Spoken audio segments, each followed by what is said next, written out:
ஒரு அடர்ந்த காட்டுப்பகுதியின் நடுவே பல ஆண்டுகளாக யாருமே வசிக்காத ஒரு பழைய பங்களா இருந்தது. அந்த வழியாகச் செல்பவர்கள் யாரும் மாலை 6 மணிக்கு மேல் அங்கே நிற்கத் துணிவதில்லை. அந்த பங்களாவிற்கு பின்னால் ஒரு மர்மமான கதை இருப்பதாக மக்கள் பேசிக் கொண்டனர். ஒருமுறை அந்த ஊருக்கு புதியவராக வந்த ஒரு இளைஞன் அந்த வதந்திகளை நம்பாமல் துணிச்சலாக அந்த பங்களாவிற்குள் நுழைய முடிவெடுத்தான். அன்று இரவு முழுவதும் அங்கே தகங்கி பேய் என்பது பொய் என்று நிரூபிக்கப் போவதாக தன் நண்பர்களிடம் சவால் விட்டான். அவன் உள்ளே சென்றபோது பங்களா முழுவதும் ஒட்டடை படிந்து பழங்கால பொருட்களால் நிறைந்திருந்தது. இரவு 12 மணி இருக்கும். திடீரென்று மேல் தளத்தில் ஒரு காலடி சத்தம் கேட்டது. யாரது என்று அவன் குரல் எழுப்பினான். ஆனால் பதிலே இல்லை. திடீரென்று அந்த அறையின் ஒரு மூலையில் இருந்த பழைய கிராமபோன் பிளேயர் தானாகவே ஓடத் தொடங்கியது. அதிலிருந்து ஒரு பெண்ணின் சோகமான அழுகை சத்தம் மெல்லிய இசையோடு கலந்து ஒலித்தது.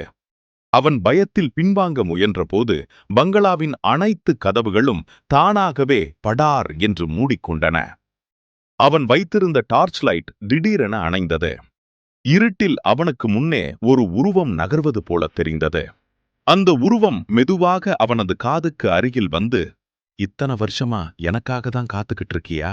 என்று மெல்லிய குரலில் கேட்டது.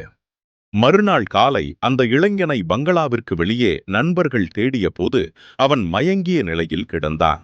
ஆனால் அன்று முதல் அவன் ஒரு வார்த்தை கூட பேசவில்லை. அவன் கையில் ஒரு பழைய கம்மல் இருந்தது.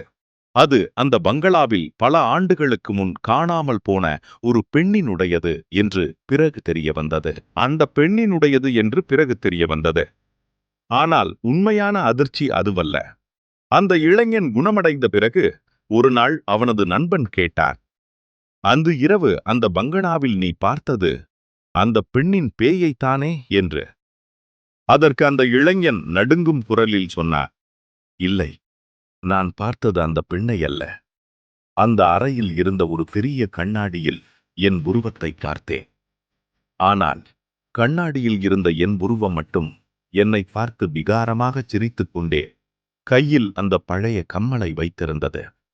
நிஜத்தில் என் கையில் அப்போது எதுவுமே இல்லை."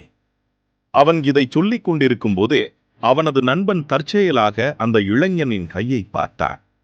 அவன் கையில் இப்போது அந்த பழைய கம்மல் இருந்தது. அப்படியென்றால் பங்களாவிற்குள் இருப்பது வெளியே வந்துவிட்டதா? அல்லது வெளியே வந்திருப்பவன் அந்த இளைஞன்தானா என்பதுதான் இன்றும் அந்த ஊர் மக்களின் தீர்க்க முடியாத மர்மம். இங்க அந்த பங்களாவுக்கு போவீங்களா? கமெண்ட்ல சொல்லுங்க. இந்த வீடியோ பிடிச்சிருந்தா லைக், ஷேர், சப்ஸ்கிரைப் பண்ணுங்க ஃப்ரெண்ட்ஸ்.